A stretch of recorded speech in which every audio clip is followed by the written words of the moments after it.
Hello and welcome to another edition of SmallFries. Thanks for viewing.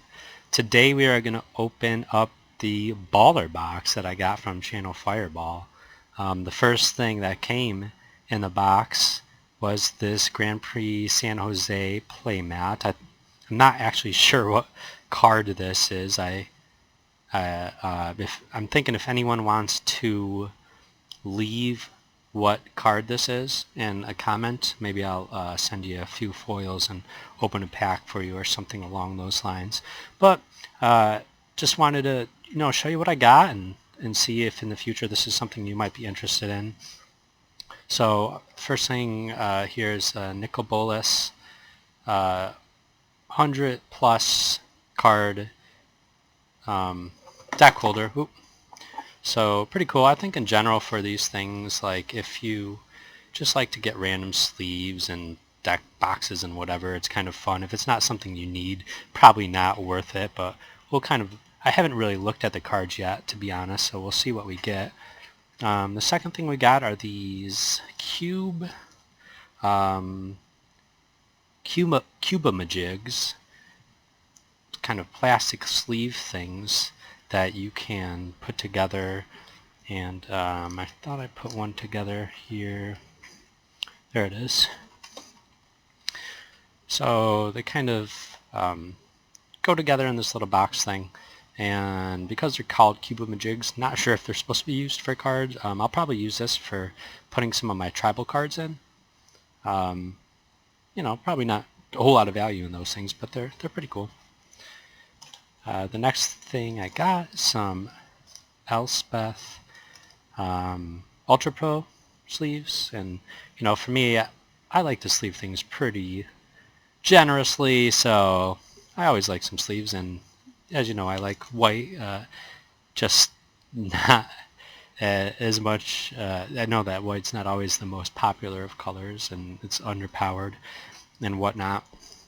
And then they threw in some packs, so it looks like we got a Theros, Guilds of Ravnica, a couple standards, but there is a Kaladesh. I'm wondering if the playmat is from Kaladesh too, so where's the inventions? So we got a chance at a lottery card there at least, so chances are not good at all, I would imagine. And I haven't really looked at the cards. I think it's called Original Magic Art. I think that's who does these different tokens. And I've bought a few from them before. I really like it, and I think they have great artwork. I appreciate good artwork. And speaking of which, I believe that's what is in this. I think it's a Seb McKinnon print. Not sure if it's a randomized for the art or whatnot, but I haven't opened it yet, so we'll open that as well. So I think probably what we'll do is open the packs first, then look at the cards, and then I'm actually going to end with that art piece. So after the release, I haven't actually opened a whole lot of Theros. We got Theros, Throne, Guilds, Corset 2019, unfortunately, and the Kaladesh we'll leave for the end there. So let's get cracking and see what we get. Let's start with the 2019. Not sure what even is valuable or good in this set. I think it was kind of a bust from what I remember. Again, I'm not going to spend too long on the commons, especially for Corset 2019. Got some zombies, Elvish Druids. Always good having a shock. So first uncommon, Inferno Hellion. Beginning of each end step, if Inferno Hellion attacked or blocked this turn, its owner shuffles it into their library. 7/3 trample for 4. Alright, Reclamation Stage is actually, I'm not sure if that's worth any money. Take a look at it real quick. No, just 35 cents, but a good card. Plague Mare, that's an old card. I think I remember that from 4th edition maybe. And then Valiant Knight, other knights you control get +1/+1. Pretty good with some of the knight decks that have been out there, especially since with Throne of Eldraine. And of course you can always use an Ox token.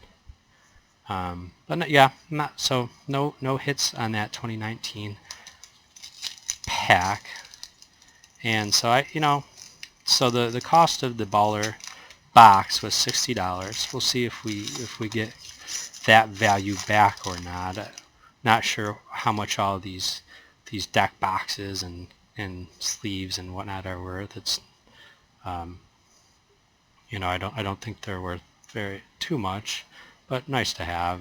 I always like to put things in boxes and whatnot. And looks like the camera does not want to focus on this. Well, it's maximize altitude, just in case you guys really wanted to see that. I'm sorry that the camera messed up and ruined it for you.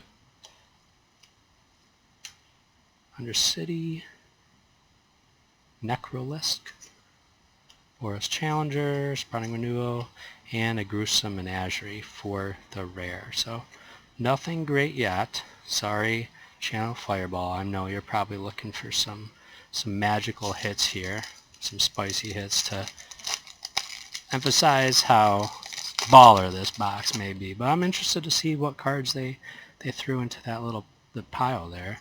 Hopefully there's some good value in there. I didn't want to go through it before I did this, just because I like to be surprised. And once in features, Spectre Shriek, Battle of the Brawl, and an Emery. All right, it's not the worst thing in the world. Always good to have a couple of those, but still, no crazy hits. Maybe we will pull an Uro from the Theros. That would be nice. I think I've only got one Uro so far. My friend seemed to get the luck when it came to him. Opened one on our pre-release draft, and then we split a booster box, and he got one, and I got nothing really. Alright, so we got our first foil for the day. Voracious Typhon. Put it in my little foil box, and first mythic, Blue Chronos Unchained, so not too bad there.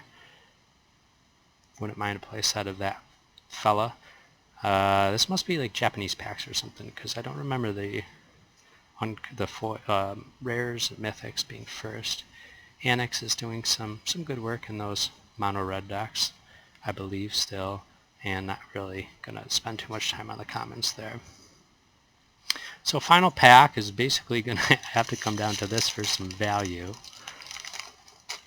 We got a nice little lottery card that would obviously make the box, but I think chances of winning the actual lottery are kind of comparable. Don't think there's really any good commons in this set. First uncommon is a Cloud Blazer. When it enters the battlefield, you gain 2 life and draw 2 cards.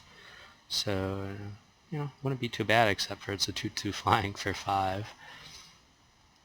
Fabrication Bow, Whirler Maker, and a Latnu Hellion Rare.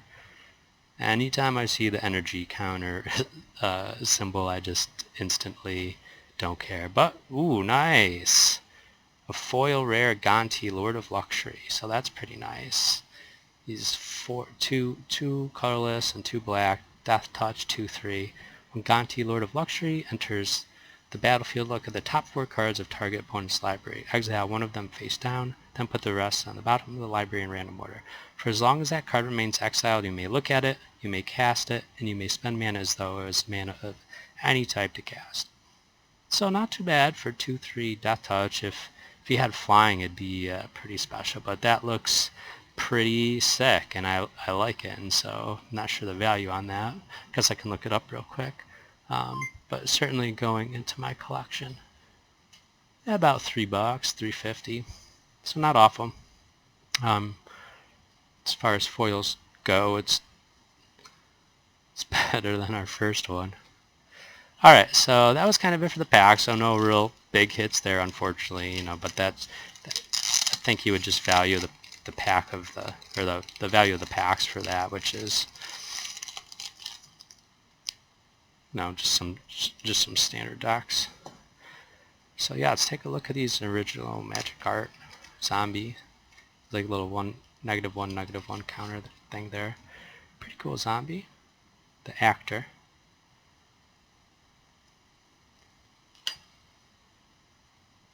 Then we've got, oh, now that is pretty great, I gotta admit.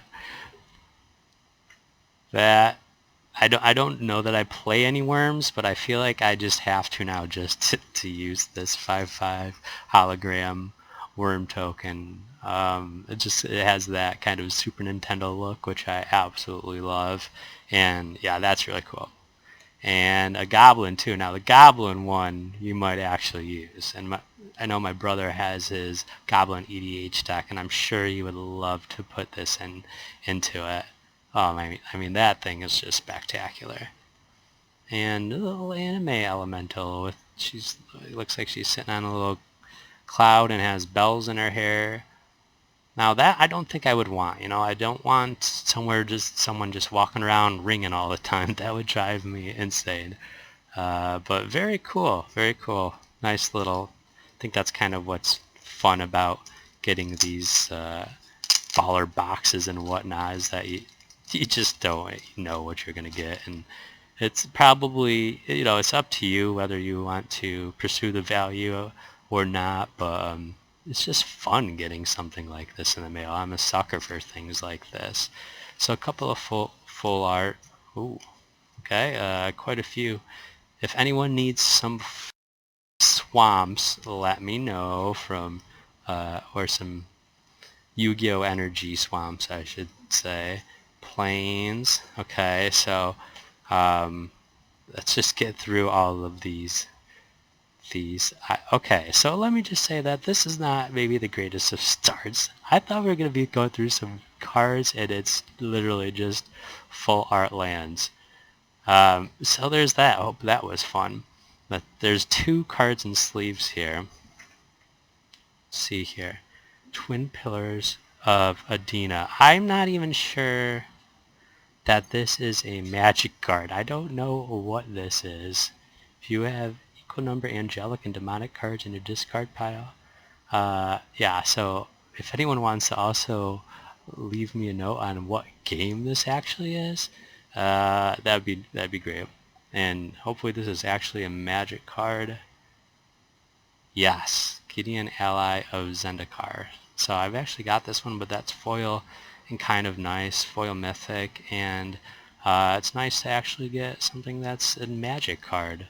So yeah, is this baller box worth it? I'm leaning towards the no, but leave in the comments what you think. Hope you enjoyed this episode of Small Fries. Peace.